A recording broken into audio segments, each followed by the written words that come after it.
안녕하세요. 네, 여러분 반갑습니다. 논어로 시작해서 지난 학기에는 이제 장자를 같이 읽었고요. 이번에는 맹자입니다. 본래 지난 학기에 맹자를 하려고 했는데 장자강이라는 책이 나오는 바람에 장자를 먼저 했습니다. 그런데 제가 지금까지 가장 강의를 많이 해본 게 맹자인 것 같습니다. 그리고 맹자는 이제 제게는 좀 특별한 책인데요. 제가 대학에 처음 들어왔을 때 그 1학년 돼서 사서강독이라는 과목을 듣는데 원전을 갖고 공부를 했습니다. 그러니까 한문을 전혀 모르는 사람이 원전을 앞에 놓으니 어땠겠습니까? 캄캄했죠, 뭐.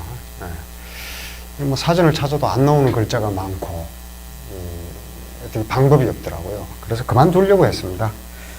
그만두려고 했는데 2학기 때 제 은사이신 안병주 선생님께서 맹자를 가르치셨거든요. 그래서 그때 그만둘 때 그만두더라도 한번 해보기나 하고 그만두자. 해봐서 안 되면 그만두자. 이렇게 생각하고 방학 2달 동안에 맹자를 가지고 그 당시 이제 기숙사가 방학이 되면 비는 방이 많거든요. 그래서 좀 그 저렴한 비용을 들여서 기숙사에 2달간 있으면서 다른 친구들은 영어 공부하는데 저도 물론 영어를 하면서 동시에 맹자를 공부했거든요. 그러니까 이제 그때 맹자가 제가 읽었던 게 굉장히 유명한 번역, 그 영어 번역, 제임스 레게가 번역한 맹시어스라는 책이 있습니다. 그거는 이제 위에 한문으로 된 맹자 원문이 있고 아래에는 이제 맹시어스 said 이런 식으로 맹자가 이렇게 말했다 이런 식으로 영어로 번역된 책이었는데 저는 이제 욕심이 많아서 한문과 영어를 동시에 하자 이렇게 해서 그걸 2달 동안 정말 그냥 이렇게 해봐서 안 되면 그만둘 각오였기 때문에요. 정말 이제 열심히 봤던 것 같습니다. 2달을 봤더니 보기 전하고 너무나 다른 거예요. 그러니까 그 전까지는 뭐 이게 어디를 어떻게 끊어야 될지를 몰랐는데 2달을 보고 났더니 이게 제법 끊어지고 맥락을 스스로 파악할 수 있게 되더라고요. 그래서 이거 할만하다 이런 생각이 들어서 그때 이후로 이제 이 공부를 계속하게 됐습니다. 그리고 제가 이제 굉장히 감명 깊게 들었던 맹자 강의가 안병주 선생님 강의였는데 그때 뭐라 그러셨냐면 이제 맹자는 정열의 사상가다 이렇게 말씀하셨거든요. 그렇습니다. 이제 그 사설을 골고루 이제 공부를 해 보신 분들은 맹자를 읽으면 맹자는 이제 다른 책과는 달리 맹자의 그 내면의 심리 상태까지 다 읽힐 정도로 문장 자체가 생동감이 넘치고 그리고 맹자의 주장이 아주 분명하게 드러납니다. 어떻게 보면은 뭐 공자는 굉장히 온화한 스승이라고 할 수 있을 텐데 맹자는 뭐 결코 온화하지 않습니다. 곁에 있으면 굉장히 부담이 되는 그런 인격입니다. 공자와는 다르죠.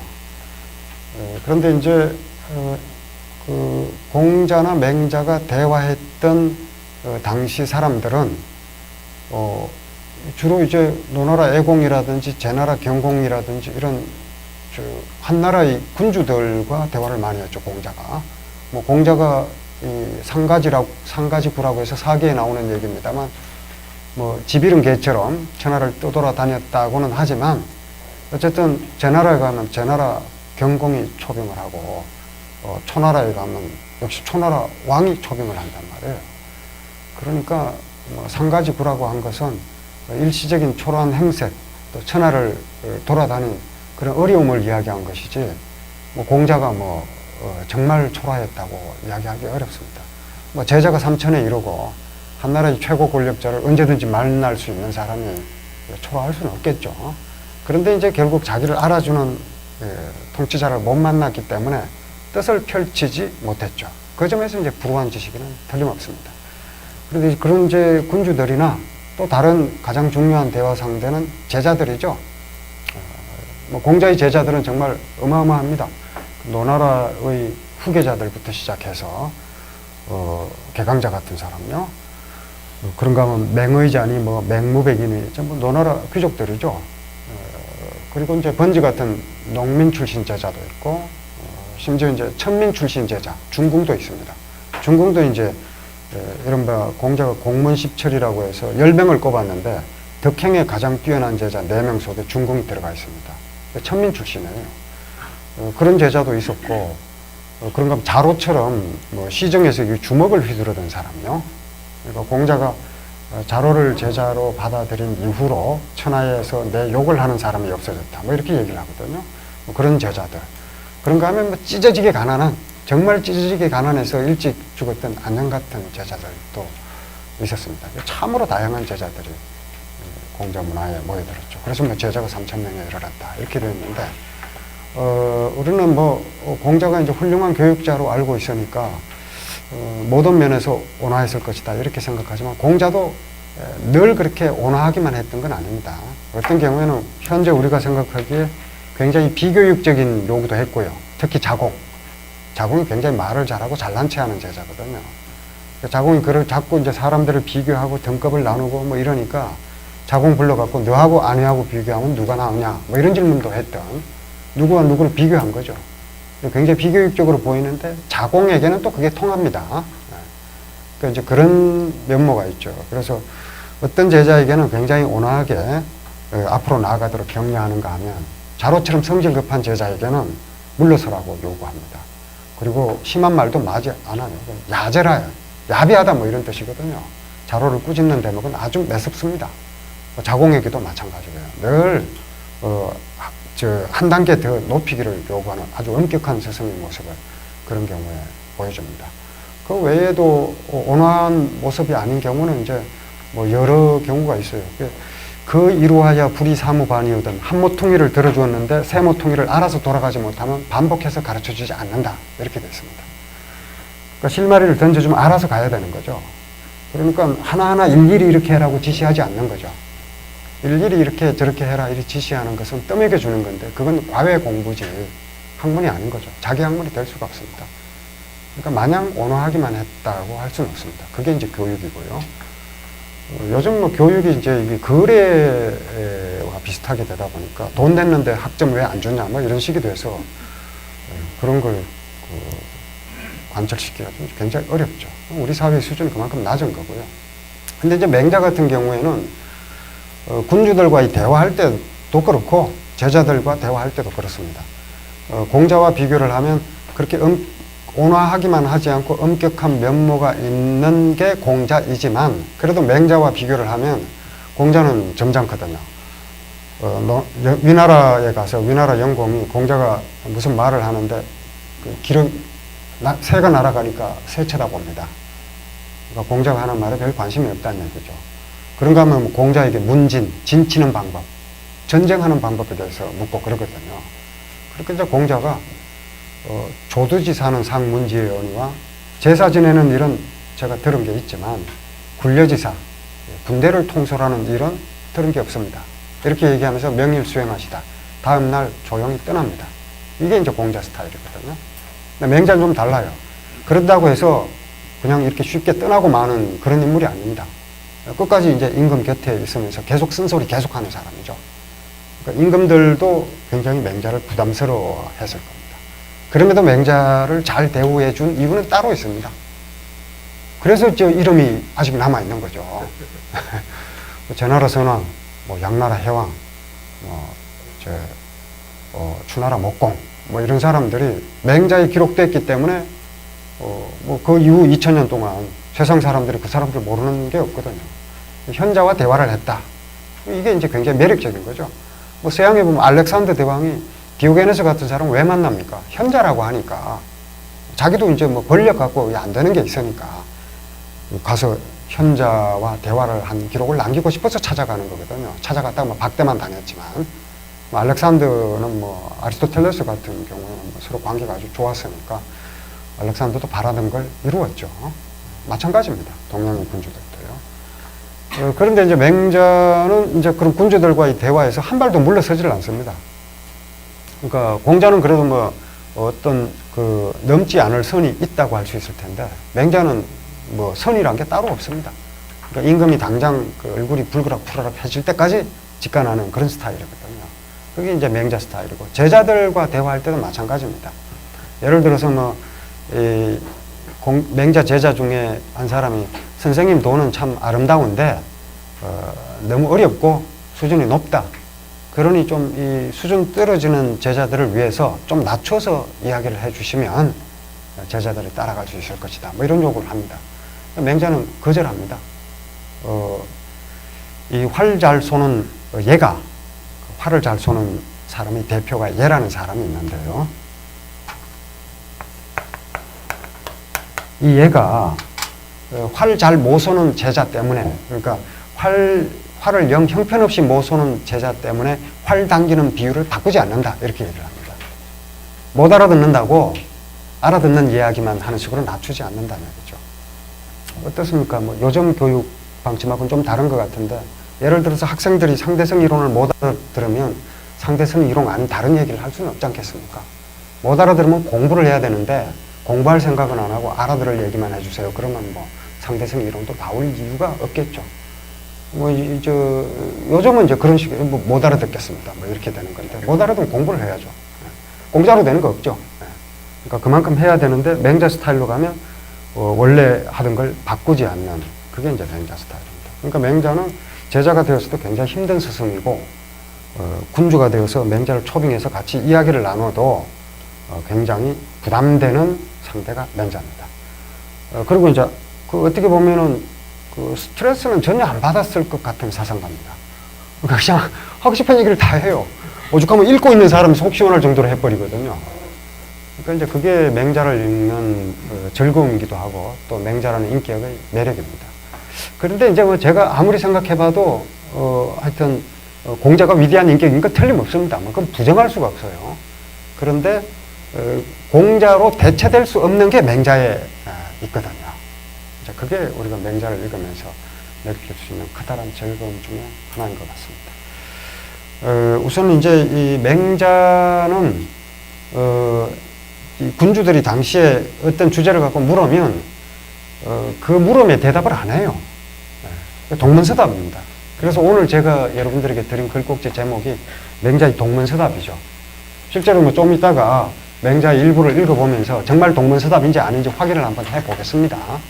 그런데 이제 그 전에 우리가 어떤 사람의 책을 읽으면 그 책이 어떻게 성립됐는지, 누가 지었는지, 그리고 또 그 저자가 어떤 삶을 살았는지, 뭐 이런 걸 알아봐야죠.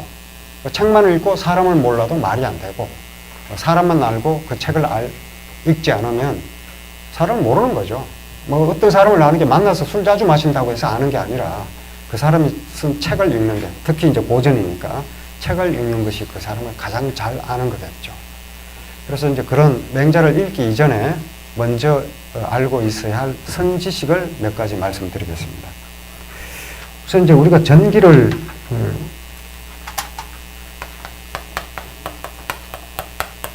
그 맹자도 나중에 성인이 된 사람이기 때문에요.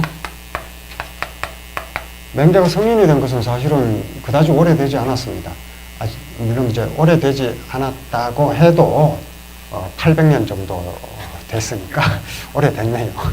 근데 이제 공자는 뭐 아예 사마천 4기부터 지성 이렇게 나오니까, 이후에 뭐 여기다가 소왕이니 문선왕이니 대성문선왕이니 대성지성문선왕이니 대성지성선산이 수많은 호칭들이 계속 왕조가 바뀌면서 점점 더 격이 높아지죠. 그게 이제 공자고요. 맹자는 원래 육아의 경으로, 맹자라는 책은 경으로 존중받지 못했어요. 경이라고 하는 거는 신성한 책이거든요.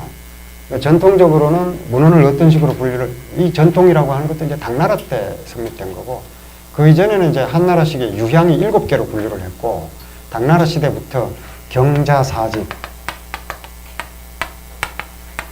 이런 식으로 분류를 하다가 이후에 이제 이게 자리를 바꿔서 경사자집 이런 사부로 분류를 했습니다. 그래서 사고 전서라든지 뭐 사부 비교라든지 이게 이제 네 부류로 나누어서 책을 분류한 거죠. 이거는 이제 경, 유학의 경전입니다. 13경이 다 여기에 포함되는 거죠. 그리고 이제 그 사는 뭐 사마천 사기, 뭐 방고의 한서, 뭐 법nhập의 후한서, 뭐 당서, 뭐 국제서, 남제서, 뭐 등등등, 뭐 원사, 송사, 뭐 청사, 25개 역사서가 있죠. 그게 이제 사에 해당하는 겁니다. 정사만 사에 들어가요. 그리고 이제 자는 제자백과서, 뭐 순자니, 뭐 한비자니, 노자니, 장자니 이런 책들이 제자백과서에 들어가고, 집은 이제 후세인들의 문집 이런 식으로 이제 분류를 했는데, 이 중에서 경은 특별한 책입니다. 경은 이제 책은 책이긴 한데 신성한 책이에요. 그러니까 오류가 없는 거예요. 이게 성인의 말씀이고. 이제 만약에 경에 오류가 있다 이렇게 되면 잘못 읽은 겁니다. 비판이 대상이 아니에요. 그러니까 이제 그게 경이라는 의미입니다. 전통사회에서요. 지금은 경이라는 게 없죠. 지금도 이제 어떤 특정 가르침을 신봉하는 쪽에서는 그걸 다 경이라고 하는데, 이 민주주의 사회에서 어떤 특정 문헌이 경이 될 수는 없습니다. 그래서 보존으로 이름을 바꿨죠. 근데 이제 이 경이라고 하면 이제 성인의 말씀이 실린 게 경이에요. 그러니까 경과 전, 경이니, 뭐 전이니, 주니, 소니, 해니, 뭐 수많은 해설서들이 나오는데 경을 두고 풀이한 거예요, 전부 다. 전이라고 하는 것은 경의 뜻을 후세 사람들에게 전하기 위해서 경을 잘 아는 사람이 풀이한 겁니다.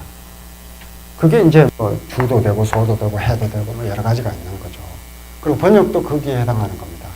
예를 들어서 뭐 조선왕조실록 뭐 이런 게 있는데 그게 번역이 안 되면 누가 읽겠습니까? 그냥 뭐 원문 그대로 읽으면 읽을 수 있는 사람이 한 2,000명 정도밖에 안 됩니다. 뭐 그 정도밖에 안 되거든요.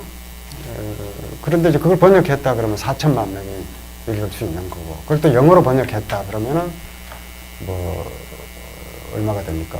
영어가 뭐 세계 3위든가 뭐 그렇죠. 중국어가 제일 많고 뭐 스바나가 그 다음이고 영어가 3위인 걸로 알고 있는데 그 매덕 인구가 읽을 수 있는 거고 뭐 이렇게 되는 거죠. 그런데 이제 뭐 예를 들어 승정원 일기다 뭐 이렇게 되면 그건 초서로 쓰여져 있거든요. 초서 읽을 수 있는 사람은, 그걸 자유자재로 읽을 수 있는 사람은 100명 남짓밖에 안 됩니다. 그러니까 그걸 이제 정자로 탈초를 하고 그 다음에 다시 번역을 하는 거죠. 그러면 이제 한 100명 정도밖에 못 읽는 거를 수천만 명이 읽을 수 있는 걸로 바뀌는 거죠. 그러니까 이제 인간이라고 하는 게 우리는 이 감각을 갖고 정보를 취득하면 눈에 보이는 거, 귀에 들리는 게 이게 다죠. 이게 감각이 너무나 좁죠. 거기 갇혀 있는 겁니다. 우리가 보고 듣고 하는 이런 감각에만 의존하게 되면은, 그러니까 직접 경험하는 감각에만 의존하게 되면 우리 뭐 아는 게 얼마나 되겠습니까? 너무나 좁은 식견밖에 없을 텐데 그걸 이제 확장시켜주는 게 이제 이 책이잖아요. 그러니까 그걸 이제 얼마나 많이 읽느냐, 이게 세상을 바꿀 수 있는 거죠. 이 구텐베르크 활자가 1544년에 나오면서 이게 세상을 바꿨잖아요. 그 이후에 뭐 과학혁명이고 뭐고 다 거기서 나온 겁니다. 책을 못 읽으면요. 그러니까 뭐 중세 양피지로 된 그 책, 못 읽어요. 뭐 이 글자가 이렇게 박물관에 가보시면, 뭐 서양 박물관에 가보면 있습니다. 이렇게 갔다가 이렇게 갔다가 뭐 지 마음대로 해요. 이걸 어떻게 읽습니까? 가서 읽으려고 했는데 못 읽겠더라고요. 이번에도 제가 가서 봤는데 못 읽겠더라고요. 사진도 찍어 놨습니다. 그걸 읽는 이제 전문가들이 있죠. 사제들. 그러면 이제 그 사제들이 그걸 읽어가지고 이게 바로 신의 뜻이다, 이렇게 가르침을 베푸는 거죠. 그럼 그런가 보다. 그런가 보다밖에 안 되는 거죠. 아무리 거짓말을 해도 자기는 못 읽고 그 사제들만 읽으니까. 읽을 수 있다고 해서 무조건 읽을 수 있냐. 책값이 워낙 비싸가지고 책값이 농장 한 채 값과 맞먹고 이랬어요. 사람이 살 수 있는 것 중에 가장 비쌌던 게 책이거든요, 서양 사회에서는. 그러니까 못 읽죠. 그러니까 거짓말을 해도 몰랐는데 구텐베르크 활자가 나오고 독일의 성서를 그냥 일주일에 몇만 부 뭐 이런 식으로 막 찍어내기 시작하니까 이제 다 읽을 수 있게 된 거예요. 그리고 이제 금방 거짓말한 게 다 탄로가 나는 거죠. 야, 네가 한 얘기가 여기 그렇게 안 돼 있는데 뭐 이렇게 된 거죠. 그거죠. 그 마찬가지 효과가 있는 겁니다. 지식이 보다 많은 사람에게 이제 전파가 되면 결국 전체의 수준이 올라가는 거죠. 이걸 나만 알고 있어야 되겠다. 이 아주 어리석은 거죠. 그거는 이제 지배자들의 이데올로기고요. 지식이 소수에게 독점되면 이데올로기입니다. 지식이 다수에게 전파되면 이데올로기가 아니라 이제 인류의 자산이 되는 거고요. 그렇게 하는 게 이제 동양 사회가 원래는 좀 더 유리했죠. 그만큼 이제 더 많이 반포가 됐고 책값도 쌌고 비싸다고 해봤자 서양에 비해서는 이제 쌌거든요. 그런데 이제 구텐베르크 이후로 이제 역전되는 이유가 이제 거기에 있는 겁니다. 그건 조금 다른 얘기인데 어쨌든 이렇게 수많은 전이라고 하는 게 전도 일종의 번역입니다. 왜냐하면 수백 년 지난 뒤 300년 지나고 500년 지나고 800년 지나면 아무리 이 한자라고 하는 게 한문은 이제 800년 전의 한문이나 1000년 전의 한문이나 2000년 전의 한문이나 기본적으로 문헌이기 때문에 비슷한 점이 있긴 있어요. 그럼에도 불구하고 옛말이 되면 알기가 어렵습니다. 그래서 전을 쓰는 거예요. 몇백 년 전의 이 문헌, 곧 성인의 말씀을 지금 사람들이 이해할 수 있게 주석을 붙이는 거죠. 그리고 요즘은 이제 번역을 하는 거고요. 지금 사람이 읽을 수 있도록. 그래야 전수가 되는 거죠. 계속 이어져 내려가는 거죠. 이런 이제 분투에 참여하는 게 사실은 책을 읽는 것도 그게 포함이 됩니다. 책을 읽지 않으면 누가 그걸 전인이 주인이 이걸 할 필요가 뭐 있겠습니까? 책을 읽고자 하는 수요가 있고 요구가 있고 이래야 이제 학자들이 그걸 노력해서 그걸 생산해내고 하는 거죠. 근데 우리 사회는 아직 그게 부족한 것 같아요. 전부 스마트폰만 들여다보고 있지. 그러니까 속도는 빨라요, 분명히. 속도는 빠릅니다. 그 한 페이지에 다 끝내야 되니까. 근데 깊이 있는 지식이 전달되기는 어렵죠. 그리고 길게 보는 안목이 생기기 어렵죠. 그러니까 이 한국 사회가 속도는 분명히 빠르지만 깊이가 없는 거죠. 그러니까 단기간에 어떤 이 사업을 발주한다든지 따낸다든지 이건 성공할 수 있을지 몰라도 길게 볼 때 어렵다는 거죠. 그게 어떻게 보면 그 문화의 차이인데 책 읽는 것부터 시작해야 될 것 같고요. 그 중에서 역시 고전을 읽는 게 가장 좋겠죠. 여러분들이 잘 오신 겁니다. 예, 이런 게 이제 경이고 이걸 이제 풀이한 게 이제 전이 되는 건데 맹자는 원래 경이 아니었어요. 자에 포함되어 있었습니다. 네. 성인도 아니었고요. 그 13경이 있는데 유교문헌의 총화가 13경이거든요. 아무튼 이 13경을 모두 해설하는 게 제 꿈인데 정말 꿈입니다. 그 중에서 가장 먼저 이 경으로 인정받았던 것들은 주역부터 시작했어요. 주역 정의가 제일 먼저 나오거든요. 그리고 시, 서, 그리고 예기, 춘추. 이 5경이 가장 먼저 경으로 인정받고 그 이후에 논언이, 효경이, 이안이 이런 것 그리고 춘추 3전, 춘추 좌시전, 공양전, 곡양전 그리고 마지막에 맹자가 들어갑니다. 송나라 시대에. 그러면서 마지막에 맹자 주소가 들어가면서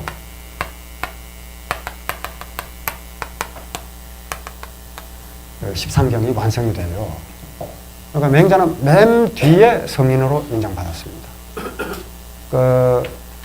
그렇게 13경으로 돼서 맹자가 경으로 인정되었음에도 불구하고 유학자들 사이에는 맹자를 완전히 성인으로 보지 않고 주희라는 철학자 바로 앞의 세대, 주희는 남송시대 사람이고요.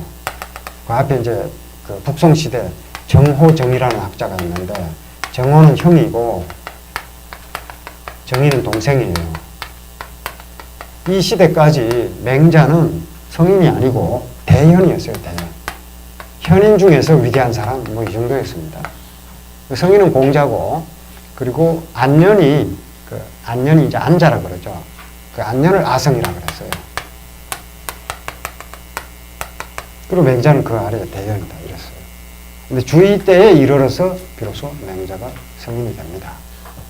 성인이 되면 이제 이 경이 되는 거니까 신성불가침의 영역이에요. 그렇게 되었음에도 불구하고 맹자는 이후 명나라에서도 탄압받습니다. 명나라 태조 홍무제, 주원장이죠. 주원장이 이제 명나라를 세웠는데, 굉장히 많은 사람을 죽였어요. 한 번 죽이면 뭐, 몇만 명 이렇게 죽이고 그랬거든요. 그러면 좀 죽이면 좀 많이 죽습니다.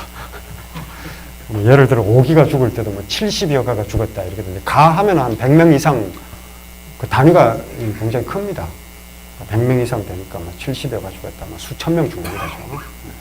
근데 그런 식으로 사람을 막 죽이고 하던 주원장이 어떤 책을 읽다가 책을 집어 던지고, 이 늙은이가 지금 살아있다면 내가 그냥 두지 않겠다. 뭐 이런데 그게 맹자입니다.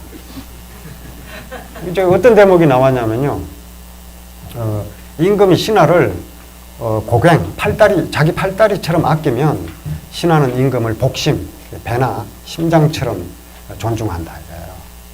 그리고 임금이 이 신하를 개말 부리듯이 부리면 신하는 임금을 길 가는 사람 정도로 취급한다.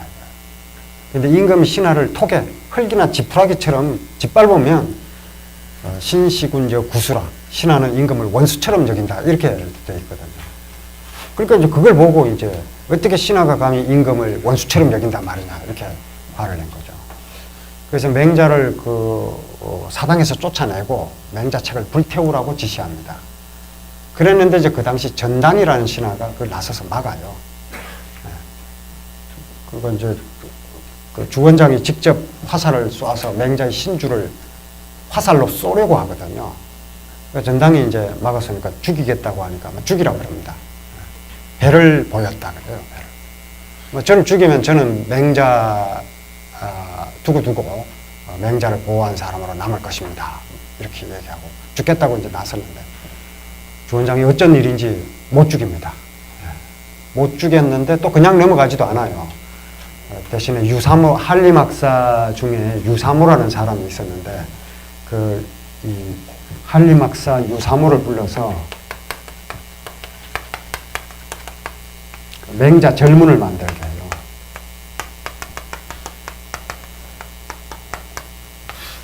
맹자를 불태우거나 하지는 않고 맹자 요약문, 맹자 다이제스트를 만든 거고, 맹자 중에서 좀 문제가 되면 다 빼라 이거예요. 그래서 맹자 260장 중에서 262장이 되기도 하고 260장이 되기도 합니다. 장은 이제 학자들에 따라서 주석가에 따라서 장이 그러니까 어떤 경우에는 1장이 되기도 하고 어떤 경우에는 2개를 묶어서 그 1장을 나누어서 2개로 취급하기도 하기 때문에 약간 차이가 있습니다. 260개 장 중에서 80개 장을 삭제합니다. 근데 그 안에 들어있는 80개 장에 이제 왕도론이라든지 혁명론이라든지 백성이 가장 존귀하고 뭐 임금은 가볍다 뭐 이런 거 다 빼버립니다. 그리고 이제 그렇게 뭐 불손해 보이지 않는 것들만 남겨놓은 맹자 절문인데 260개 장에서 80개 장을 뺐다고는 하지만 분량으로 치면 절반 이상이 날아갔어요. 그런데 이제 그걸 갖고 과거 시험 보고 그랬습니다. 그런데 그게 이제 한 25년 정도 그렇게 되다가 홍무제가 죽어요. 죽고 나서 다시 영락제가 황제가 되면서 다시 맹자가 복권됩니다. 그러면서 원래 맹자 오리지널 텍스트로 돌아갔죠. 그런 일 때문에 뭐 맹자가 사라져버렸다면 큰 비극이었을 테지만 어쨌든 맹자는 맹자대로 그 텍스트는 살아남았거든요. 그러니까 맹자 절문도 읽을만 합니다. 왜냐하면 거꾸로 읽어야 돼요. 맹자 절문에서 빠진 문장만 따로 뽑아서 읽으면 그렇죠. 그러니까 금서만 따로 한번 읽어보자 이게 그런 거죠. 왜 금지를 했을까? 금서의 역사가 곧 책의 역사거든요. 제가 뭐 여러 차례 말씀드렸습니다만 동아시아에서 가장 오래된 책은 시서입니다. 동아시아에서 가장 오래된 금서가 뭐냐? 역시 시서거든요. 시와 서라고 하는 게 뭡니까? 역사, 문학, 현실의 권력을 직접 비판하는 게 문학이고 역사라고 하는 거는 현실의 권력을 직접 비판하면 잡혀가니까 과거를 비판하면서 현실을 빗대서 비판하는 거죠. 금서가 된 거거든요. 금지했을 때 금지한 주체가 누구냐? 대체로 권력자들이거든요. 권력자가 무서워한 그런 걸 한번 써봐야 되는 거죠. 저도 금서 한번 써봤으면 좋겠는데 모르겠습니다. 금지가 돼. 그러니까 이 맹자절문도 공언한 바가 있습니다. 그러니까 맹자절문 자체를 읽는 것이 아니라 맹자절문에서 삭제한 금지된 맹자를 읽으면 봉건 시대에 이 황제의 권력을 가진 자가 무엇을 두려워했는가, 그걸 알 수 있는 거죠. 사실은 어떤 책은 읽게 하고 모든 책을 다 금지할 수는 있습니다. 진시황처럼요. 책은 이제 나쁜 거니까 읽지 마, 이럴 수는 있어요. 그 모든 사람들이 협서율 한나라 소재 시대 때 폐지되지만 그러니까 진나라 때에 그런 처벌 조항을 만들어 놓으니까 한나라 들어서는 바로 바꿨을 것 같지만 바로 바꾸지 않습니다. 편리하거든요. 백성들이 책도 읽지 않고 세상에 대해서 잘 모르면 그냥 시킨 대로 따를 수밖에 없잖아요. 편하거든요. 지금도 그렇게 생각하는 사람이 있을 수 있습니다. 그런데 18세기 그 독일의 프리드리 2세나 이런 사람들, 그 사람들은 무슨 생각으로 계몽군주가 됐을까요? 백성들이 공부를 많이 해야 된다고요, 자기 신민들이. 공부를 많이 하면 통치하기 힘들잖아요. 왜 통치하기 힘들겠어요? 지가 어리석으니까 통치하기 힘든 겁니다. 지가 똑똑하면 백성들이 똑똑할수록 통치하기가 더 쉬워지는 거죠. 그래야 전체 국가의 힘이 오히려 상승되고요. 그러니까 예를 들어서 어떤 기업체 대표가 사원들을 뽑는다. 멍청한 애들만 뽑으면 시킨 대로 일을 시킨 대로만 잘하겠죠. 그런 사람을 뽑아야 될까요? 아니면 정말 우수한 인재를 뽑아야 될까요? 그러니까 위에서 잘못된 판단을 내린다든지 할 때 이의 제기를 할 수 있는 그런 조건을 만들어야 되겠죠. 그래야 기업이 발전하지 않겠습니까? 근데 그렇지 않고 이제 멍청한 사람들을 뽑으면 신복이나 되고 이렇게 되는데 기업의 발전에 해롭겠죠, 사실은. 그러니까 다르게 생각할 필요가 있는 거죠. 어떤 사람이 내 주변에 오는데 아주 뛰어나고 탁월하다. 그럼 좋아해야 되는 거거든요. 근데 오면 싫다. 이렇게 되면 이제 벌써 이제 이게 다른 생각을 갖고 있는 거죠. 그러니까 이제 발전을 이루어내려면 우리가 생각을 바꿔야 되겠죠. 맹자도 마찬가지라고 봐야 될 겁니다. 근데 어쨌든 이제 맹자는 나중에 성인이 되었음에도 불구하고 이런 식으로 이제 탄압을 받았던 책입니다. 그게 왜 그럴까? 맹자에 나와 있는 왕도론요.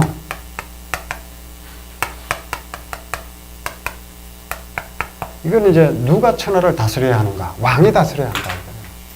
왕이 무력을 장악한 사람이냐? 그게 아니라 덕을 가진 사람입니다. 맹자 이덕 행인자 왕. 덕을 가지고 행인, 인정을 베푸는 게 인정. 인정, 백성을 사랑하는 정치. 인정을 베푸는 자가 왕입니다. 패도는 이제 힘으로 다스리는 건데, 이 패도는 이력 가인이에요. 덕이 아니고 이력. 무력을 가지고 가인, 인을 가장하는 겁니다.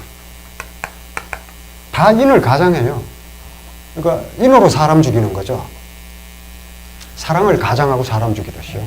사랑이란 이름으로 얼마나 많은 전쟁이 일어났습니까? 그러니까 진짜 사랑이 아닌 거죠. 진짜 덕이 아니고 이 인이 덕의 어뜸이잖아요. 인을 가장한 겁니다. 사실은 이제 폭력으로 하면서.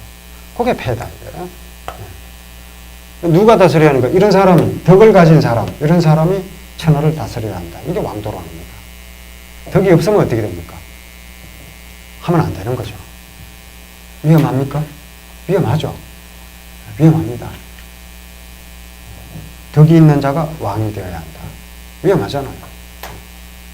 이걸 뒤집으면 그런 자가 덕이 없으면 어떡하냐고. 그건 혁명론이거든요.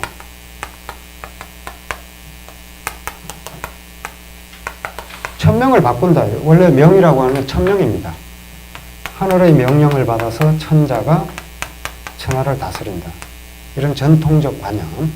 정말 그렇다고 신에게 기도하고 이러는 건 아니고요. 그런 전통적 관념에 따라서 천자가 천하를 다스리는데 명을 바꾼다. 이러면 천자를 바꾼다. 이런 거거든요. 혁은 가죽혁자죠. 짐승의 털이 계절마다 바꾼다고 해서 가죽혁자가 바뀐다는 뜻이 있습니다. 변혁, 개혁 이런 뜻이죠. 바꾼다 이렇게 되니까 왕도를 펼치지 못하는 군주는 혁명의 대상이 되는 겁니다. 누구에 의해서?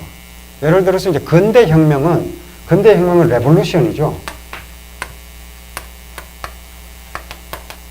레볼루션은 이제 요 부분만 보면 에볼루션이죠. 예, 에볼루션은 진화입니다. 어떤 개체나 조직이 그대로 유지되면서 변하는 거죠. 발전일 수도 있고 아닐 수도 있지만 어쨌든 그게 진화입니다.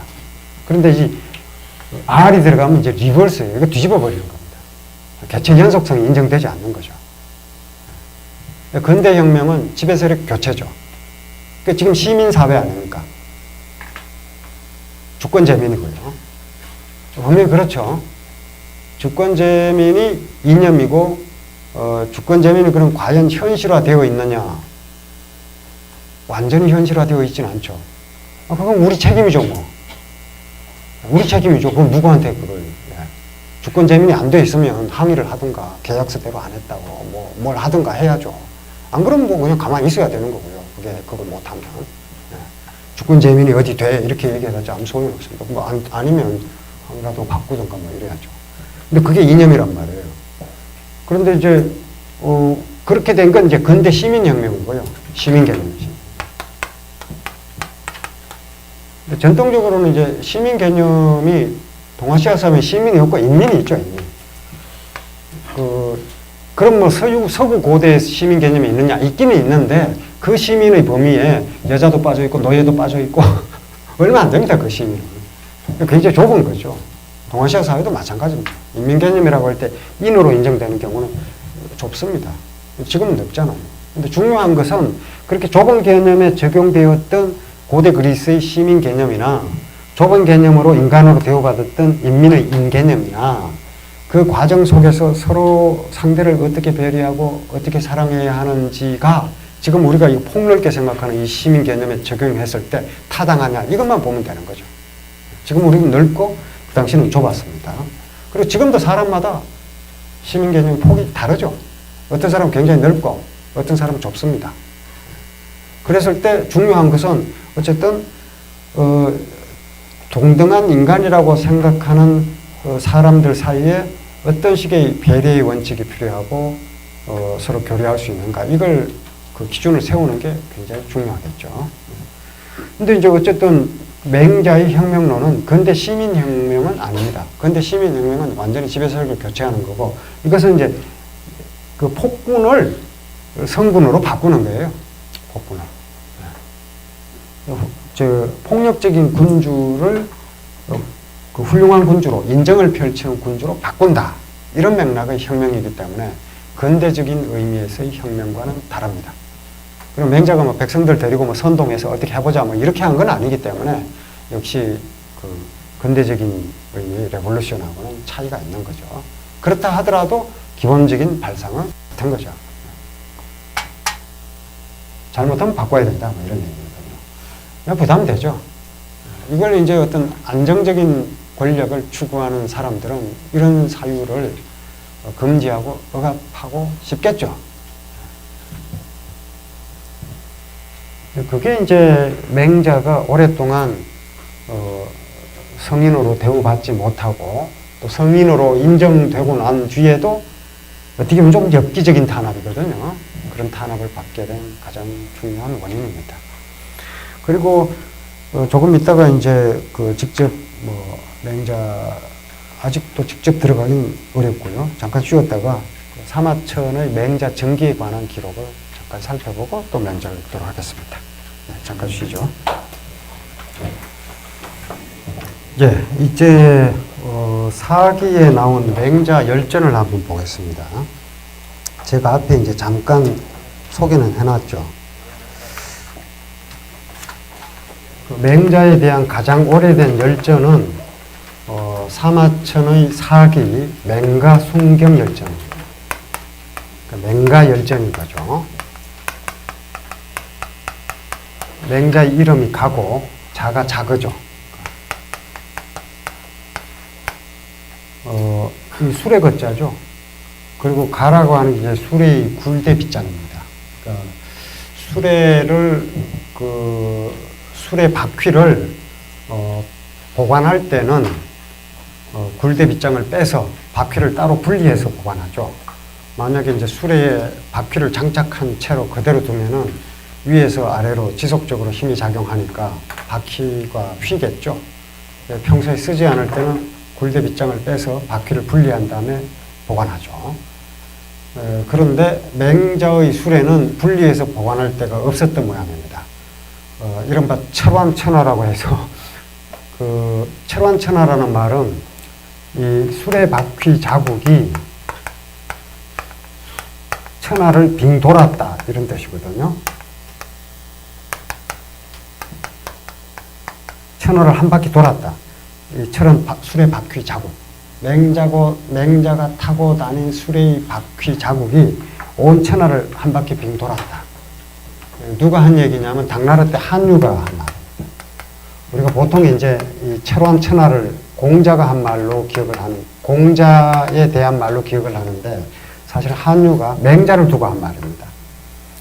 이렇게 그 맹자가 천하를 돌아다니면서 공자의 도를 전파했기 때문에 공도가 이로써 밝혀졌다. 세상이 밝혀졌다. 이렇게 한유가 썼거든요. 그런데 맹자 이름이 둘 다 수레예요. 그러니까 맹자는 늘 수레를 타고 천하를 돌아다녔기 때문에 굴대빗장을 뺄 겨를이 없었던 모양입니다. 그러니까 맹자의 부모는 어떻게 맹자가 이렇게 천하를 돌아다닐 운명인 걸 알고 이름을 저렇게 지었을까요? 참 신통하죠. 나중에 지었나 봐요.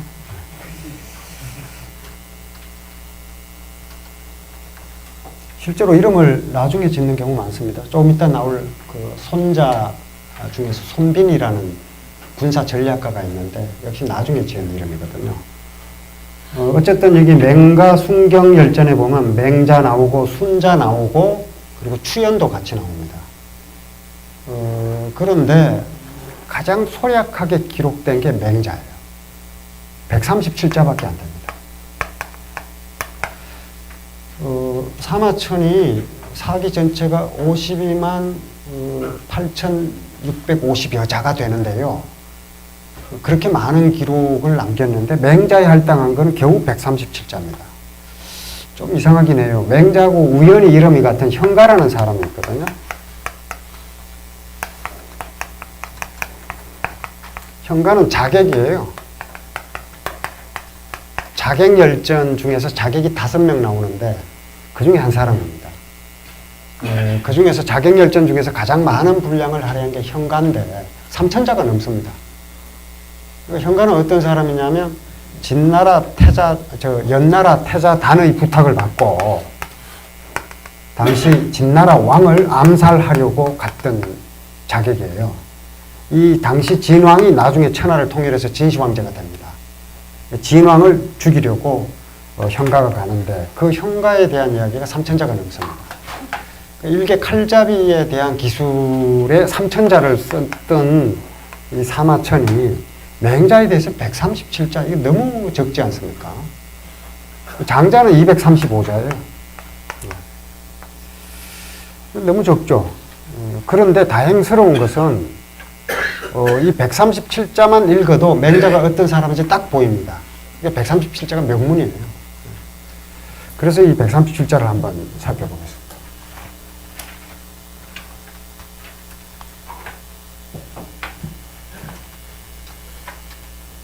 처음 시작이 이렇게 됩니다.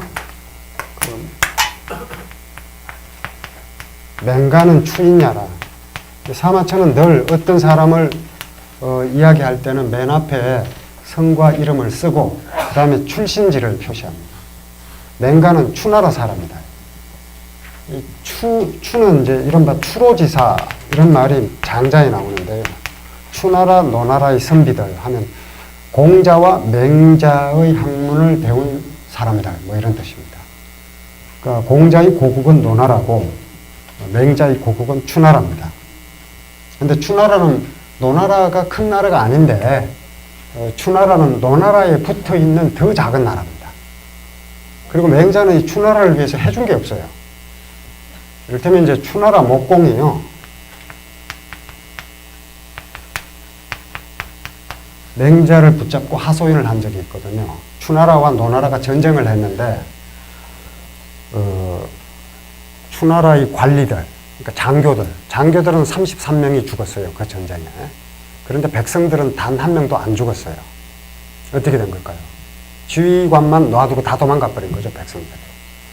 그러니까 이제 추나라 목공이 백성들을 괘씸하게 여기죠. 이 자들 다 죽이자니 죽일 수가 없고, 백성들 다 죽이고 혼자 임금할 수 없잖아요. 안 죽이자니 괘씸하다. 어떻게 하면 좋겠느냐. 이렇게 맹자에게 하소연을 하니까 맹자가 뭐라 그러냐면, 흉년기세에, 흉년이 들어서 굶주리는 시절에 당신 창고, 재물 창고, 곡식 창고 가득 차 있었다. 그랬는데 임금의 곡식 창고, 재물 창고가 창넘실 가득 차 있었는데 임금의 신하 중에 아무도 창고를 열어서 백성들을 진율하라, 구휼하라고 간한 자가 없었다. 이것은 윗사람이 자기가 해야 할 일을, 윗사람이 태만해서 자기가 해야 할 일을 하지 않은 것이다. 그래서 백성들이 이런 상황이 돼서 보복하는 거다, 이렇게 얘기를 했거든요. 그러니 백성들을 탓하지 마십시오, 이렇게 얘기를 하거든요. 그러니까 추나라 목공이 아주 난감했을 겁니다. 그러니까 이 백성들이 지금 와서 보복한 것이 정당하다, 이런 얘기가 되니까 백성들이 저항권을 인정한 거죠. 뭐 존 노커처럼 꼭 저항권 이렇게 쓰지 않았다 뿐이지 같은 얘기잖아요. 뭐 신기한 얘기가 아닙니다. 그 추나라 출신입니다. 추나라를 위해서 활동하지 않았어요. 맹자 그냥 천하. 늘 천하를 이야기하지 어느 한 나라를 이야기하지 않거든요. 그게 맹자의 스케일이죠. 이게 이런 식으로 이제 맨 처음에 맹자의 출신지를 밝히고, 그 다음에 이제 맹자의 학문 연원을 밝힙니다. 수업 자사지 문인하다.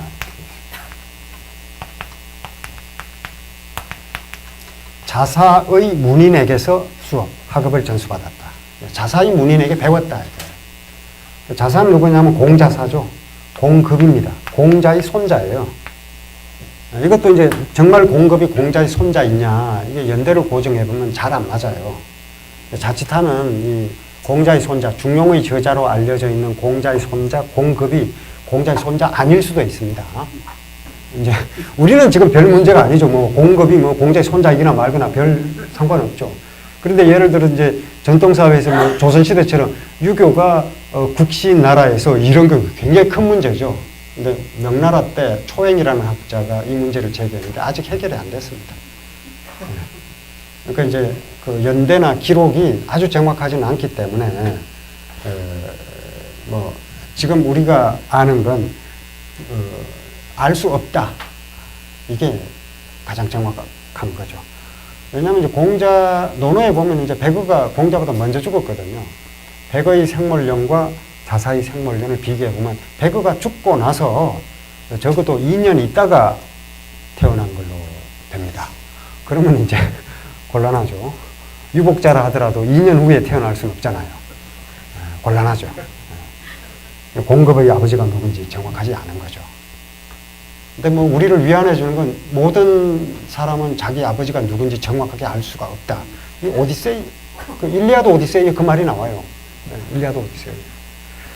오디세우스와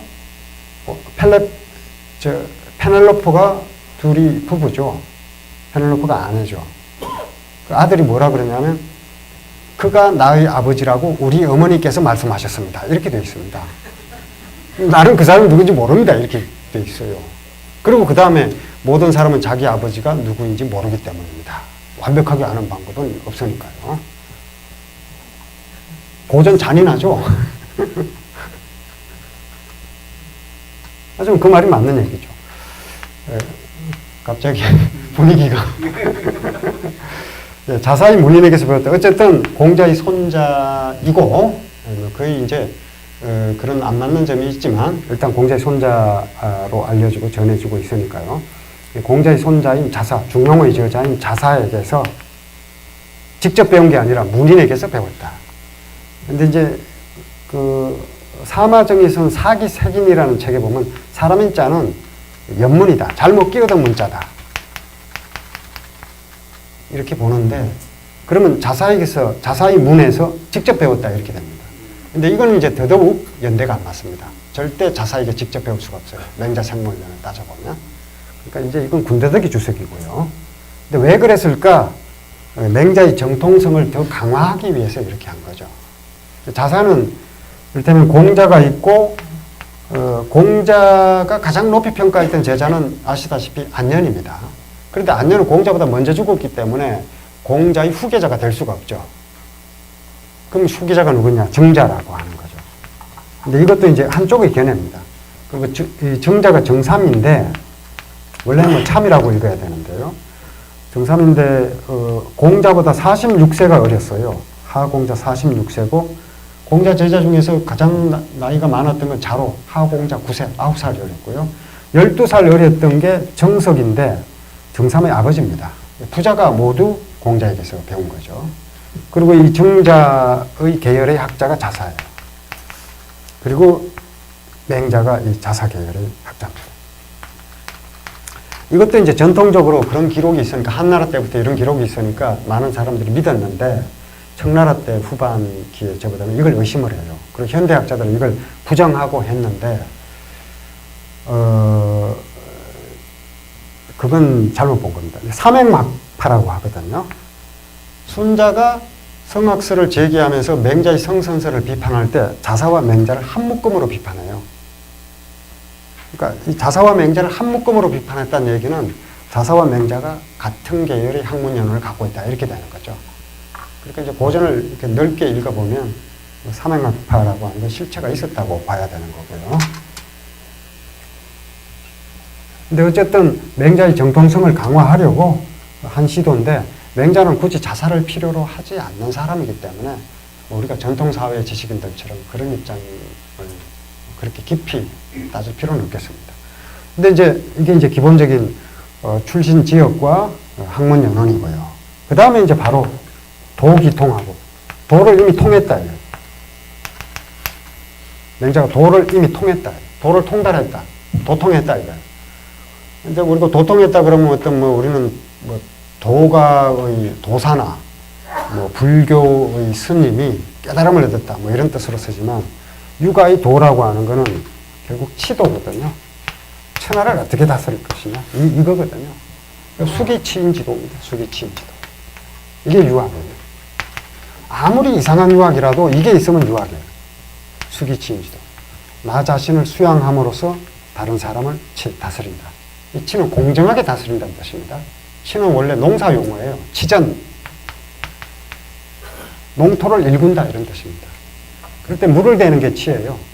물을 대는데 농부가 물을 댈 때 논농사를 짓는다 이러면 이쪽 논에는 물 안 되고 저쪽 논에는 물 주고 이러진 않죠. 이쪽 뼈는 이쁘고 저쪽 뼈는 밉다, 이럴 리가 없겠죠. 제정신인 농부라면 골고루 되겠죠. 그것처럼 나라도 공정하게 다스리고 사람들도 공정하게 해야 된다, 이런 뜻이거든요. 그러니까 물처럼 순리를 따라서 편안하게 다스린다. 치인 아닌 이거죠. 이게 도예요. 유학은 도입니다. 목적이고요. 이걸 이제 학을 통해서 이루어가는 게 이제 유학인데, 그걸 통했다는 얘기입니다. 천하를 어떻게 다스려야 할 것인가? 그걸 깨닫고, 뭐겠습니까? 왕도죠, 왕도. 왕도로 결정을 한 겁니다, 맹자는. 이걸 딱 결정하고 이 상태에서 천하를 돌아다니면서 유세를 하는 거예요. 예를 들어 맹자보다 약간 앞선 시대에 상황이라는 인물이 있었거든요. 조금 이따 나옵니다. 맹자와 대조적이에요. 맹자는 어쨌든 왕도를 자신의 정치적 신념으로 확정을 하고 왕도를 펼치기 위해서 천하를 돌아다닙니다. 그래서 그 유사제선왕하되 유세에서 제나라 선왕을 섬겼다, 이렇게 되어 있어요.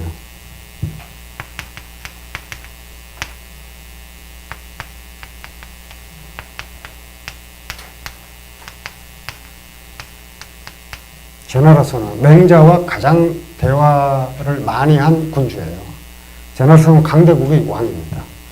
유세해서, 유세는 이제 이 당시 사회에 해당하는 지식인이 자기 나라에만 머물러 있지 않고 여러 나라를 돌아다니면서 군주들을 설득하는 거예요. 그래서 자신의 정책이 받아들여지면 거기서 한 자리에 얻는 거죠. 유세에서 제나라 선왕을 섬겼는데, 선왕이 불능용하고 선왕이 맹자를 등용을 못해요. 선생님 말씀이 훌륭합니다, 훌륭합니다 이렇게 말만 하지 맹자를 등용하지 않습니다. 그러니까 정량호대, 양나라로 가요. 양나라로 가서 양나라 해왕을 만납니다. 정량호대 양해왕 불과소원할세, 양나라 해왕이 불과소원, 자기가 했던 말을 지키지를 않아요. 맹자에게 약속했던 것을 소은 말했던 것을 불과 지키지 않았다. 그리고 적견이 우언이 화로사정이라고 맹자를 만나보고 어떻게 생각하냐면 이렇게 생각한다. 우언. 이 사람이 멀다 이런 뜻이 우자가. 우나 우언이나 같은 거죠. 현실과 거리가 멀고 맹자의 왕도 정치가 현실과 거리가 멀고 화로사정 또 당시 세상의 물정에 어둡다. 사정에 어둡다. 세상 사정에 어둡다고 여겼다. 그러니까 양나라 여왕이 맹자를 만나보니까 이 사람 세상 물정을 모르는 사람이다. 이렇게 되는 거죠. 왜 그럴까? 그 다음 그 이유가 나옵니다. 당시지시하야. 시지시는 입대예요. 이 점을 당 맞이해서. 그리고 이제 진나라 얘기부터 나와요. 진용 상항하고 진나라가 상항을 등용했고. 상항이 어떤 자냐면요. 본래 위나라, 작은 위나라 출신이에요. 그래서 위양이라 그랬습니다.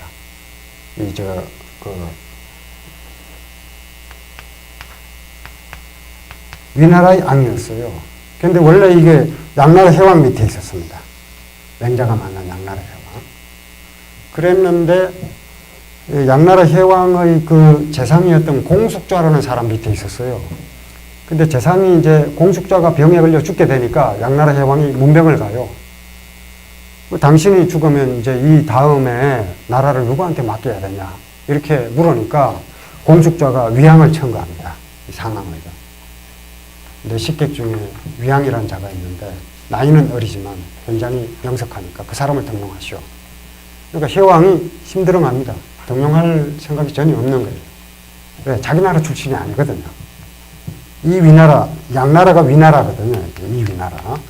자기 나라 출신이 아니니까 위해왕이 곧 양해왕입니다. 원래 이제 위나라였는데 위나라 수도 안업을 빼앗긴 다음에 상황에 의해서 빼앗겨요. 그런 다음에 양으로 국호를 바꿉니다. 대량이라는 곳으로 천도를 했기 때문에. 이도 등용하세요 이랬는데 등용하지 않을 기세예요. 그러니까 공숙좌가 뭐라 그러냐면 등용하지 않을 거면 반드시 죽여야 합니다. 다른 나라로 도망쳐서 다른 나라를 도와주면 위험한 인물입니다. 이렇게 얘기를 해요. 그러니까 해왕이 그럼 알았다 죽이겠다 이래요. 그러고 나서 해왕이 돌아갔는데 공숙좌가 가만히 생각해보니 자기 때문에 이게 죽게 됐단 말이에요. 미안하잖아요. 정신이 이제 혼미해지는 거죠. 그래서 다시 위양을 부릅니다. 불러서 야, 이제 방금 임금한테 너 죽이라 그랬다. 도망쳐라. 이렇게. 이건 뭐 좀 이상한 사람이긴 한데 그 심정이 또 한편으로는 또 미안하잖아요. 그래서 그러니까 위양이 뭐라 그러냐면 저 도망 안 갈 겁니다. 만약에 저를 중요한 인물이라고 생각했으면 등용을 할 것이고 또 굳이 죽이지도 않을 겁니다. 중요한 인물이라 생각해서 죽이려고 한다면 등용을 할 거란 말이에요. 그러니까 괜히 뭐 한 사람 죽이겠느냐. 과연 위양의 말이 맞아요. 죽이거나 하지 않습니다. 근데 어쨌든 자기를 알아주지 않으니까 도망갔는데 거기가 진나라예요. 진나라 효공을 만나요. 진나라 효공을 만나가지고 상황이 맨 처음에 얘기한 게 제도예요, 제도. 우리가 사망오제라고 할 때 오제 속에 이 제가 포함되어 있는데 사실은 이제 이제 사망이거든요, 본래는. 이제 사망. 오제까지 안 가고 사마천 사기부터 오제가 되는 거고 육아에서 가장 오래된 책 중에 하나인 서경에는 이제입니다. 이제가 누구냐면 이제 사망. 서경에 이제 사망 지천하지도가 다 여기 담겨 있다 그랬는데 이제가 요임금 순임금이에요. 요순이에요. 그리고 사망은 이제 탕임금, 그 우임금, 탕임금, 문왕무왕 이게 이제 사망이에요. 네 사람이지만 문왕무왕을 주나라의 왕으로 봐서 하나로 칩니다. 사망인데 제도를 얘기합니다. 요수는 뭘로 통치했느냐? 무위로 다스린 사람이에요. 아무것도 하는 일이 없이 공손히 팔만 두 손만 마주 잡고 있어도 천하가 저절로 다스려졌다. 무위 정치거든요. 이 얘기를 했더니 효공이 졸아요. 재미없다고. 그랬는데 이게 이제 경감이라는 환관 내시를 통해서 접근한 거거든요. 뇌물을 주었겠죠. 그런데 그 사마천이 상황을 낮추어 평가하는 이유가 뇌물을 주고 환관을 통해서 군주와 만났기 때문에 낮추어 보는 거예요. 사마천이 이제 이 사람을 평가할 때 그 나쁜 놈이다 이런 식으로 잘 안 씁니다. 근데 상황만은 거의 예외적으로 나쁜 놈이라고 써요. 유독 나쁘게 봤나 봐요. 그건 이제 공정한 역사적 기술은 아니죠. 나쁜 놈인지 아닌지는 읽는 사람이 판단해야지 나쁜 놈이다 이렇게 써놓을 필요는 없는 거죠, 사실. 여기 뭐 친일 행위도 마찬가지. 친일했다만 쓰면 되는 거지. 친일해서 나쁜 놈이다 쓸 필요가 없어요. 읽는 사람이 친일했구나, 훌륭한 사람이네, 뭐 이래도 할 수 없는 거예요. 그렇잖아요. 그러니까 꼭 나쁜 놈이다 이럴 필요가 없는 거죠. 그런데 이제 이 상황에 대해서만 유독 그 천생갑박지이냐라 나면서부터 야박한 자였다. 이래서 굉장히 혹평을 하죠. 그런데 어쨌든 또 만나게 해달라 그래서 또 만나요. 그 다음에 왕도를 얘기해요. 사망의 도, 왕도. 맹자와 같은 거죠. 인정으로 천하를 다스려야 된다. 뭐 이러니까 또 효공이 화를 내고 그래요. 왜 저런 사람을 나한테 소개했냐. 뭐 이런 식으로요. 그러니까 그 다음에 또 한 번 더 만나게 해달라. 그래서 그때 패도를 얘기합니다. 힘으로 천하를 다스리는 법. 패도를 얘기했더니 효공이 무릎을 바싹 당기면서 관심을 가집니다. 그리고 법률 정치를 얘기해요. 그랬더니 둘이 밤을 샜다 이렇게 돼 있어요. 그러니까 상황은 어떤 사람이냐면 도기통 이런 거 없어요. 내가 이 천하는 왕도로 다스려야 된다 이런 게 없어요. 임금님이 원하는 게 뭐지? 제도, 왕도, 태도, 법률 정치? 원하시는 걸 제가 다 드릴게요. 이거거든요. 자기 기준이 없는 거예요. 그러면 상황 같은 사람에게 상황은 오직 이거거든요. 상황이 진나라를 부국 강병으로 이끌었어요. 농전 정책이라고 해서 생산력을 농업에 집중시키는 겁니다. 그 당시 가장 중요한 생산 수단이 농업이잖아요. 그리고 전투력 강화. 이 두 가지에 몰빵을 해요. 나라가 강해지죠. 나라가 부국 강병해졌는데 그 다음 너 원하는 게 뭐냐? 없어요. 그냥 부국 강병으로 끝입니다. 내가 원하는 거 없고 임금님이 원하는 거 이거죠. 그게 이상이 없는 법과 정치의 폐단입니다. 근데 어쨌든 맹자는 이제 그런 스타일이 아닌 거죠. 어쨌든 진용 상황하고 진나라가 상황을 동원해요. 부국 강병하죠. 진용 상황하야 부국 강병하고 네. 그리고 초위용 오기하야 초나라와 위나라는 용오기 오기를 등용했다. 오기는 제가 그 논할 때 여러 차례 말씀드렸죠. 오기 정말 대단한 인물입니다. 원래 노나라 장군이었죠. 노나라가 유일하게 제나라와 싸워서 이긴 적이 있는데 오기가 장군으로 있을 때입니다. 노나라가 이 작은 나라가 큰 제나라 10배 넘는 제나라를 상대로 이길 수가 없는데 오기는 이겼어요. 그런데 이제 오기는 노나라 장군이 되기 위해서 자기 아내를 죽였어요. 왜냐하면 아내가 제나라 출신이기 때문에 사람들이 제나라에 유리한 일을 할 것이다 뭐 이러니까 아내를 죽입니다. 그래서 장군이 되죠. 그러니까 이제 비난이 거세지니까 도망쳐요. 위나라로 갑니다. 위나라 문우가 이회라는 신하에게 묻습니다. 오기가 어떤 사람이냐. 그랬더니 이회가 하는 말이 오기는 그 성품이 희랑, 일이나 성향이와 같은 자다. 아주 나쁜 놈이다. 하지만 용병은 군대를 움직이는 데는 사마양저라고 있습니다. 사마양저 열전도 있어요. 병법이 대가입니다. 그 사마양저보다 더 뛰어납니다. 이렇게 얘기를 하니까 위나라 문우가 오기를 등용합니다. 이제 아주 성품이 나쁜 놈이지만 제대로 쓰면 된다 이거죠. 그래서 진나라를 맡게 해요. 서하수로 삼아서. 서하가 이제 진나라와 위나라의 국경지역이거든요. 오기가 서하수로 있는 동안 진나라가 동쪽으로 한 발짝도 못 나와요. 대단하죠. 그러다가 이제 위나라에서 위험해집니다. 왜냐하면 문우가 죽고 난 다음에 문우에게 오직 충성했는데 문우가 죽어요. 그리고 무가 임금이 됐는데 재산감을 물색하는데 오기를 쓰지 않고 전문이라는 사람을 써요. 오기가 전문한테 가서 따져요. 그 병사들로 하여금 위험을 무릅쓰고 적군에 돌진하게 하고 백성들로 하여금 부지런하게 일을 해서 생산을, 농업 생산을 높이고, 뭐 이런 모든 것에 당신이 낫냐, 내가 낫냐, 이런 식으로 물으니까 전문이 다 당신이 낫다 그래요. 다 오기 당신이 낫다. 그러니까 오기가, 그런데 왜 네가 재상이 되냐, 이런 식으로 이제 따지니까 전문이 위나라 무의 입장을 얘기하는 거거든요. 지금 임금이 나이도 어리고 임금이 된 지 얼마도 안 됐는데 당신이 임금이라면 당신처럼 강한 신하를 재상으로 삼겠소? 아니면 나 같은 부드러운 사람을 재상으로 삼겠소? 하니까 오기가 가만히 생각해 보니까 자기라도 자기는 안 쓸 것 같아요. 인정합니다. 인정하고 초나라로 도망쳐요. 그래서 초위용오기예요. 초나라도 이제 오기를 씁니다. 오기가 초나라에 가서 초나라 도왕에게 충성을 또 다 바쳐요. 그러다 보니까 귀족들이 특권을 박탈하고 여러 가지 이제 법률을 바꿔요. 그런데 초나라 도왕이 또 죽습니다. 죽으니까 또 원한을 가진 이 귀족들이 오기를 공격해요. 오기를 공격하는데 오기를 이제 오기에게 화살을 쏘니까 오기가 초나라 도왕의 시신에 엎드려 버립니다.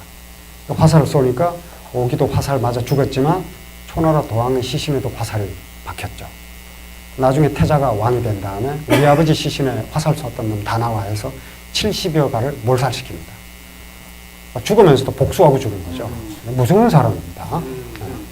어쨌든 이런 사람 등용해요. 초나라, 위나라, 진나라 다 이런 사람들 등용하는 거죠.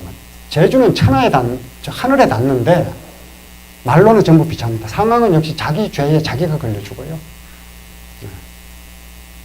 그러니까 나중에 이제 진나라 효공이 죽고 나서 몰락합니다. 그러니까 이게 상황도요. 효공의 태자가 범법을 저지르니까 태자의 스승 두 사람을, 한 사람은 다리를 베고 한 사람은 코를 베요. 근데 이제 가만히 생각해보면 나중에 왕이 될 텐데 저 사람 나중에 왕이 되면 나를 그만두진 않겠구나. 이거 알 거 아닙니까? 근데 이제 그걸 못 보는 거죠. 난 장래에 어떻게 될 것인가 이거 보일 텐데 어쨌든 그 태자가 왕이 된 다음에 쫓겨나서 도망가다가 도망갔는데 그 하룻밤 묵어 가려고 시골 농가에 들어갔더니만 농가 주인이 뭐라 그러냐면 상황이라는 어른이 낯선 사람 재워주지 말라 그랬다. 쫓아냅니다. 그런 식으로 이제 뭐 묵을 곳 한번 제대로 찾지 못하다가 몰락하거든요. 자기 법에 자기가 걸려주는 그런 경우. 잘 생각해 봐야죠. 내가 이렇게 한 게 결국 나를 얽어매지 않는가. 근데 어쨌든 이런 사람 썼고, 제 나라는 또 손자전기. 재용 손자전기라고 하고요. 제 나라는 손자와 전기를 썼다, 등용했다. 이 손자는 우리가 보통 하는 손무가 아니라, 손무라는 손자병법의 저자가 아니라 손빈이라는 전략가입니다. 손빈은 이 손자의 후손으로 짐작되는데 손무의 후손인데 한 100여 년 뒤에 활동합니다. 안전뱅이 빈자죠. 이 손빈도 기구한 게 본래 박년이라는 친구가 있었어요. 둘 다 이제 귀국자 밑에서 배웠는데 박년과 이 손빈이 친구 사이였습니다. 근데 박년이 일찌감치 위나라 장군이 돼요. 그러니까 이제 손빈이 친구 신세 좀 지기 위해서 박년을 찾아가요. 그런데 박년이 이 손빈이 자기보다 훨씬 더 뛰어난 전략가라는 걸 알고 손빈을 모함해서 다리를 잘라버립니다. 그래서 안전뱅이 빈자가 된 거예요. 그러니까 손빈의 부모가 애 태어나자마자 빈이라고 이름 지어줬을 리가 없죠. 우리 애 다리 잘려라 뭐 이럴 리가 없잖아요. 나중에 이제 안전뱅이로 이제 불린 거죠. 안전뱅이 손씨 했는데 그걸 그대로 받아들인 겁니다. 그러니까 손빈이라는 사람도 대단한 사람이죠. 누가 그렇게 부르니까 내 이름으로 적당하다고 받아들인 거예요. 그런데 이 박년이 잘라버리니까 나중에 이 전기가 이 제나라 사신으로 이 위나라에 왔다가 손빈이 갇혀있는 걸 보고 빼돌려요. 제나라로. 딱 알아보고요. 빼돌려서 손빈으로 하여금 박년과 위나라와 전쟁을 할 때 손빈과 박년이 붙습니다. 근데 거기에 이제 손빈이 처음에 이제 박년의 군대와 만나면 무조건 도망가요. 그 도망간 다음에 박년이 손빈의 군대가 진을 쳤던 곳에 와 보니까 처음에 아궁이 숫자가 10만 개예요. 그러니까 병사의 숫자가 10만 명이었다는 뜻입니다. 그 다음날 또 만났는데 또 도망쳐요. 이번 가니까 5만 개밖에 안 돼요. 그 이제 5만 명이 탈영했다는 얘기가 되죠. 그 다음에 갔더니 2만 명밖에 안 되는 거예요. 3만 명이 탈영했다. 이 제나라 이 군사들은 겁이 많다고 하더니 과연 그렇구나. 이 제나라 군사들이 겁이 많은 건 맞습니다. 왜냐하면 제나라는 가장 동쪽에 살고 이 중국이 이렇게 있으면 제나라가 이 산동 지역이거든요. 이 당시 이제 제일 골치 아픈 존재가 진나라예요. 무조건 전쟁하는 나라거든요. 천하를 다 잡아먹을 때까지. 진나라와 가장 먼 나라예요, 제나라가. 이 진나라가 제나라를 쳐들어오려면 가운데 한나라, 위나라, 조나라 이거 다 깨고 나야 제나라에 올 수 있거든요. 그러니까 여기는 전쟁이 없는 나라죠. 편안합니다. 그러니까 전쟁이 없고 편안하니까 사람들이 전쟁하기 싫어하죠. 그리고 겁이 많죠. 그게 이제 일반적인 그 생각인데 그걸 자꾸 심어준 거죠. 그런 일반적인 그 통념이 있으니까 그 통념을 자꾸 확인시켜준 겁니다. 손변이 일부러. 일부러 그렇게 줄인 거거든요. 그러다 보니까 이제 방연이 방심하게 된 거죠. 야, 이 제나라 군대는 이제 이 허수아비들이다. 쉽게 격파할 수 있겠구나 하고 추격을 하는데 매복이 있을 것을 대비하지 않고 추격을 해요. 그런데 마릉이라는 곳에서 손변이 군대를 매복시켜 놨는데 밤이 어두워져서 캄캄할 때 방연의 군대가 거기에 도착합니다. 방연이 이렇게 도착해서 보니까 뭐 나무에 뭔가 허옇게 써져 있어요. 그래서 불을 밝혀서 봤더니 방연이 사후 차수지하라. 방연이 이 나무 아래에서 죽는다 이렇게 써져 있어요. 그 순간 이제 화살이 비오듯 날아와서 괴멸하죠. 손변이 그런 사람이에요. 엄청난 사람. 이런 사람 쓰고 이 전기는 이제 군사 전략 역시 이제 손변을 빼돌린 사람이니까 이런 사람들 다 등용해가지고 온 천하가 천하 방무 합정연행이라 온 천하가 봐야 알아. 합종연행. 합종연행은 이제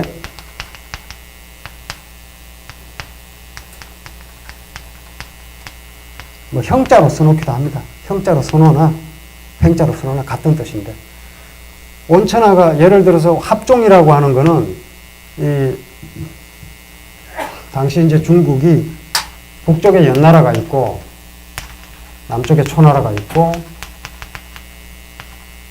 동쪽에 제나라가 있고 가운데 한이 조 이렇게 있거든요. 천하를 이렇게 세로로 묶어서 이 서쪽에 있는 진나라와 대항하는 국제 질서를 만든 게 소진의 합종책이에요. 소진이 이 6개 나라의 공동 재상을 했죠. 6개 나라의 공동 재상을 한 사람이 이후에 역사상 있나요? 뭐 어쨌든 이 소진이 그렇게 해서 진나라와 대항을 하는 것. 그리고 연행은 뭐냐면 소진의 합종책을 깨고 장의가 진나라와 제나라를 연결하는 식으로 천하를 진나라에 협력하는 국제 질서로 만들어간 것. 이게 연행책이에요. 그러니까 직접 군대를 이끌고 전쟁을 해서 남의 땅을 빼앗든가 아니면은 합종 연행처럼 이 전략을 통해서 다른 나라와 이합 집산하면서 각국의 생존을 도모하든가 이런 데에만 골몰했다 이거예요, 천하가. 그런데 맹자는 이 시대에 계속 뭘 얘기했냐면 당우 3대지득이라. 당나라, 우나라. 당나라는 용임금이 다스린 나라고요. 우나라는 말씀드렸던 순임금이 다스린 나라입니다. 당우 3대지득. 3대는 하나라 우왕, 은나라 탕왕, 주나라 문왕무왕. 이런 사람들의 덕치를 주장했다 이거예요. 그러니까 맞을 수가 없다 이거예요. 소여자 불합일세. 그래서 소여자, 이때 같을 여자는 나아간다. 가서 만난 바의 사람들과 불합, 뜻이 맞지를 않아요. 양나라 해왕도 상한 같은 자를 등용하려고 하고 제나라의 선왕도 결국 옥이나 손자나 정기나 이런 군사 전략가 이런 사람들을 등용하려고 하지 맹자와는 불합, 뜻이 맞지 않는 겁니다. 그러면 어떡합니까? 물러나야죠. 그래서 퇴위여 만장지도로 물러나서 만장 같은 학생들, 자기 제자들과 함께 술중리지어야 중리는 공자죠. 중리의 뜻을 술중리지어야 공자의 뜻을 전해서 전술하는 겁니다. 맹자 7편하시다. 맹자 7편을 지었다. 이게 130자 끝입니다. 이게 다예요. 딱 보이죠? 당시 세상은 전부 다른 나라를 침략해서 자국의 영토를 넓히고 천하를 차지하려는 게 목적이었고, 그 때문에 손자니, 정기니, 뭐 오기니 이런 사람들이 높이 평가받았는데 전부 이제 무력을 갖고 다른 나라를 침략하는데 능력이 있는 자들. 근데 맹자는 덕을 얘기하는 사람이란 말이에요. 만나면 인의밖에 얘기 안 하는 사람입니다. 그러니까 뜻이 맞을 수가 없죠. 버려지는 게 당연한 겁니다. 그러면 왜 날 안 써줘? 징징 짜는 게 아니라 물러나는 거죠. 물러나서 글을 쓴 겁니다. 그게 맹자라는 책으로 남아있는 겁니다. 그러니까 이게 사마천 137자밖에 안 되지만 이걸 보면 맹자가 어떤 시대에 살았고 어떤 지향을 가졌고 그리고 어떤 성품이었는지 바로 보이죠. 137자지만 명문입니다. 그래서 오늘 일단 이 정도로 소개를 하고요. 뭐 오늘 나온 글도 사실은 제가 뭐 짤막짤막하게 인용을 했습니다만 맹자 이제 길게 나오는 부분들이거든요. 일단 읽어보시고 뭐 매주 어쨌든 여러분들에게 읽을 자료는 드립니다만 그 자료에 맞게 뭐 시간마다 그렇게 하진 않겠고요. 오늘은 뭐 사실은 앞쪽에 조그만 셈인데 역시 다음 시간에도 여기에 나와 있는 내용을 하고 또 읽을 자료는 또 따로 드리고 그런 식으로 진행하겠습니다. 네, 오늘 마치겠습니다.